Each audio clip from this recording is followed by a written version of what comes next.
விலங்கின் பாதத்தடம், பூனைக்குட்டியும் மீனும். மீன். ஒரு சிறிய கிராமத்தில் அழகான பூனைக்குட்டி ஒன்று வாழ்ந்து கொண்டிருந்தது.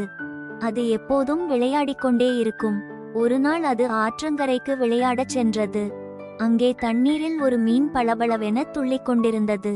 பூனைக்குட்டி அதை பார்த்ததும், ஆஹா, இது எவ்வளவு அழகாயிருக்கே, நானும் இதோட நண்பன் ஆகணும் என்று நினைத்தது.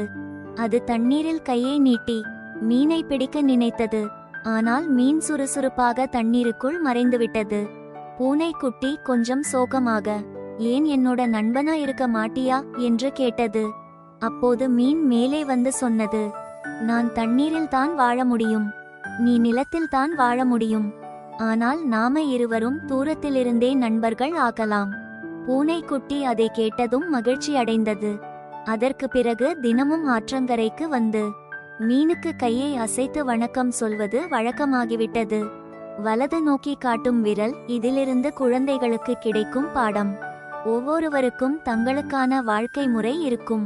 அதை மதித்தால்தான் நல்ல நண்பர்கள் ஆக முடியும். நீங்கள் விரும்பினால் இந்த கதையை கவிதை வடிவில் அல்லது காமெடி ஸ்டைலில் சொல்லித் தரட்டுமா?